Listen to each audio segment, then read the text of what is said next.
Ito yung pabango na hindi masakit sa ulo kapag nalanghap mo. Grabe. Eto guys, sa halagang 80 pesos, meron ka ng pabango sa bahay at sa kotse. Hindi lang kasi siya sa kotse ginagamit, pati sa bahay guys. 80 pesos lang yan. Sobrang bango. Magiging mabango na yung kotse at bahay mo. Ito yung pabango na hindi yung mga lumang amoy.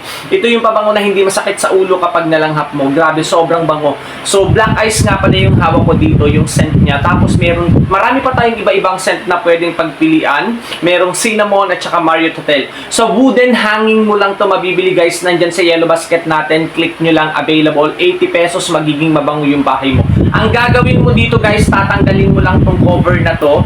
Pagkatanggal mo ng cover na to, may tatanggalin ka dito na plastic na kalagay dyan. Tatanggalin mo siya, then ibabalik mo ulit itong cover at itutungo mo lang siya ng ganito hanggang sa mabasa siya.